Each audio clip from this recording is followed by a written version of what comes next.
art of facing fear. Find faith.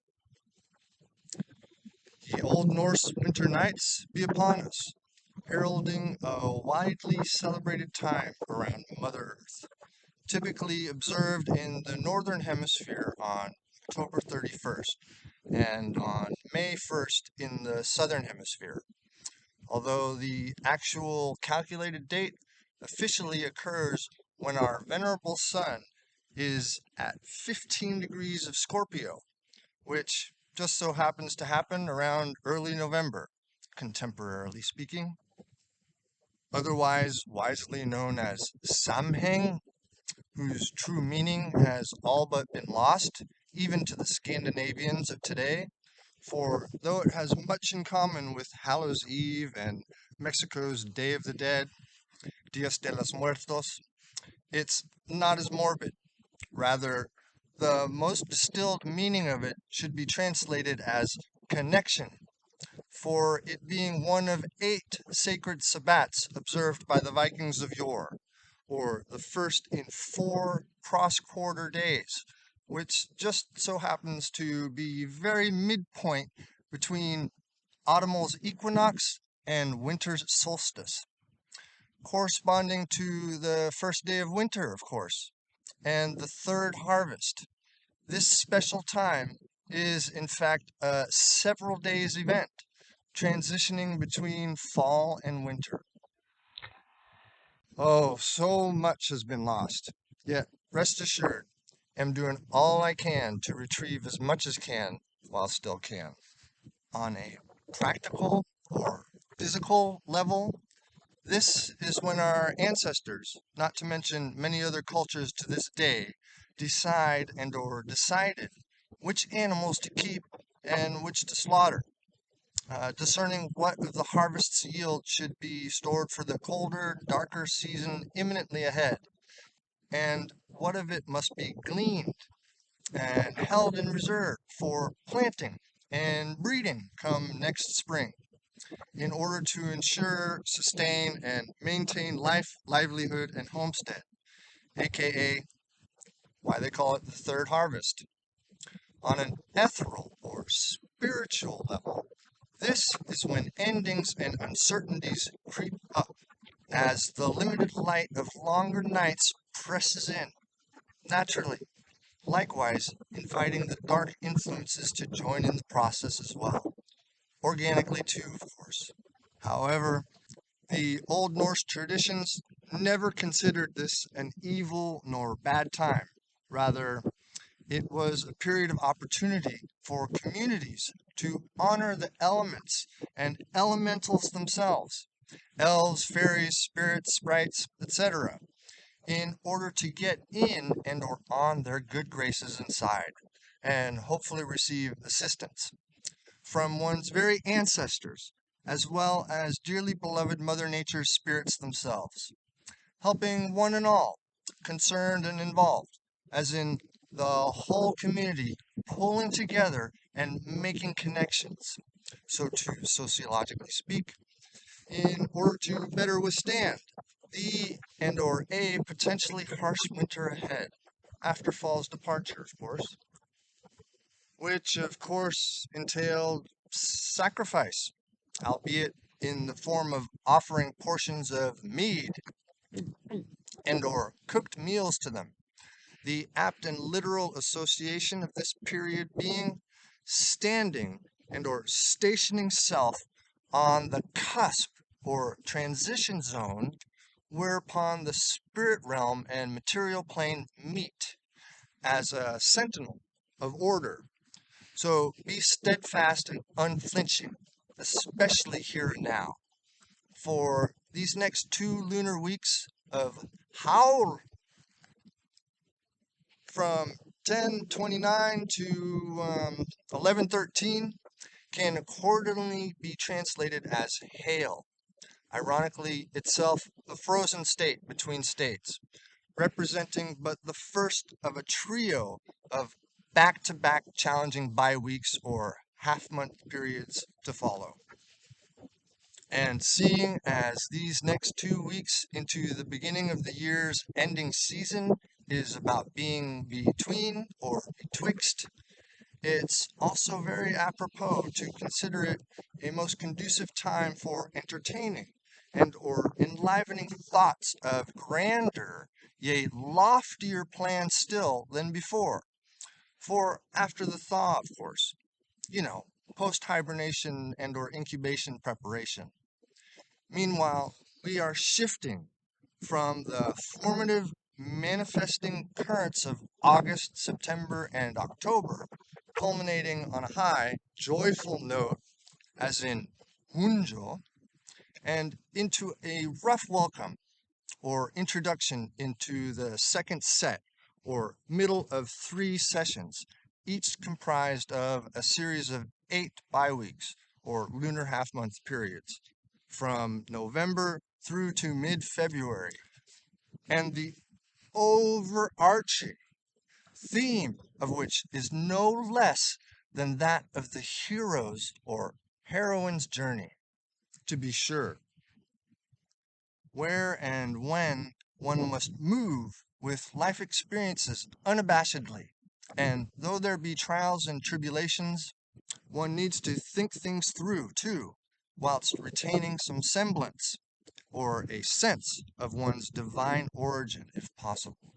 In essence, 'tis about the realization that thou art an ineffable soul in human form, forced to contend and deal with the realities of materialism and all things physical. Besides being analogous to an estuary, penumbra, or the mere thinness of any meniscus or transition zone, as in the in-between area, this lunar period portends an otherwise jarring process or period of changing from one condition or state to another. Then again, ain't that what life's all about and entails? Change. The very lesson being on impermanence. And since one can't hold on to joy for very long, as spoken of before, one must nevertheless be able to grasp it loosely when it doth come around, even as one journeys well beyond it towards come what may. Hence, the sheer importance of cultivating mindfulness, because feelings brought on via such a catalyst ultimately etch themselves into the very fabric of one's being, or body, mind, and soul, in which case the habits one exercises is and are tantamount to working for or against supporting one through given changes, where personal reactions and degree of self-care or awareness thereof should be thine prime concern and consideration when it comes to grappling with irrational fears and coming to grips with the unknown. Viking teachings via the calendarized staves of the elder Firthark regarding this time of year was and is about the specter of uncertainty, which used to be and yet still is for far too many palpable and very real reality in life's challenging extremes. And so it appears the lessons learned long, long ago are still befitting and would serve us well today, since it seems most or many have lost touch with nature itself, unappreciative of how those states of being relate to this particular part of the season and one's very own growth and development. But that's because we as a species have become so complacent, some to the point of indifference, living a climate controlled and sterilely neutralized life, denuding one's very instincts and intuition in the very process, as the sorry trade off for shame and sad, just for an utterly false or unrealistic sense of tentative security. And yet, in spite of those creature comforts, not to mention the escalation of same, of so-called conveniences our ancestors didn't have, people are still stressed, strained, and starving. if not more so than long before.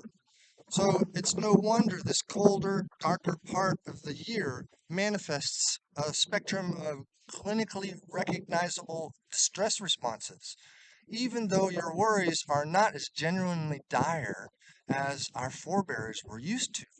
And that's for damn sure. Even when considering the horrible advent of collective trauma wrought by a prefabricated virus, accidentally or purposefully set free, exacerbated all the more by the few wealthy and well-to-dos profiting and squandering so much off the increased misery of scores more. How petty to say the least, or my name ain't Tom. Our plight is now that of a slow, prolonged, life-supported, indentured suffering of servitude in perpetuity. Don't you see? Fortunately, there is a remedy in terms of dispelling the darkness and despair. And it's akin to, and yet different than, belief or hope, for it is a solemn promise or undertaking in and or towards something grander and greater still than what's known, as in giving the increase, nevertheless, aka faith, the brilliant light of which holds the unknown with highest respect and utmost regard, to setting one and all free once seen. Again, 'tis the age-old hero's journey after all. Or don't and didn't you know?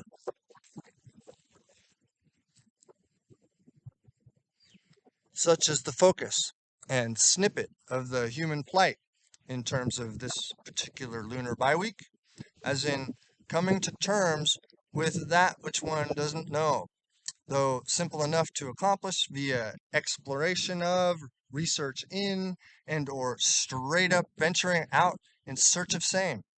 That is, going on a quest or query seeking. And yet, the invisibly thin veil or ethereal barrier betwixt the spiritual realm and terrestrial plane is there to reiterate and remind one what one can't know or can't be known either. However, in so doing, that is, in standing firmly between the doors of reality and dreams or perception, does one become aware or conscious of the unknown as well as the unknowable. Granted, access to said source depends on meeting certain conditions befitting mastery of same before one is permitted to examine, obtain, or retrieve certain Akashic information or apprenticeship and or tutoring from above, that being from thy higher self, of course. Ergo, necessitating developmentally appropriate prerequisite exercises, practices, initiations, and rites of passage to ensure success in passing the tests of understanding. Otherwise, one risks entering an exam or an experience totally blind and unprepared to face the outcome or consequences of it. Get it? Despite there being absolutely no shortcuts nor method of cheating one's way into the know as a sentient being, one's consciousness is constantly drawn, lured, or pulled towards the possibility of enlightenment anyway, though typically not of one's own accord, for most think the thought or idea of such insightfulness is impossible, or attained by simply applying certain mantras or measures. Mind you, usually they're not of one's own making, to the mix, or appealing to some discarnate, imaginary, fictitious entity, something outside of oneself that doesn't really exist, uh, above or below, and beyond oneself, as if one can depend on a discarnate entity to hold any kind of power, sway, or greater wisdom than thou hath already access to for self. Give me a fucking break. Gaining insight or enlightenment is a process, not a procedure. And it actually depends on one's personal boundaries, not necessarily rote routines or repetitions, which of course run the gamut from disturbing to noble. Bottom line, we're all spiritually empowered beings, though you gotta see oneself inclined as such to realize thou truly art a god or goddess, prone in the flesh, no less. Alas, aside from this and that, we have as little access and discipline to reach the spiritual realms as it does in accessing and reaching the physical planes. Pure and simple, and for a damn good reason.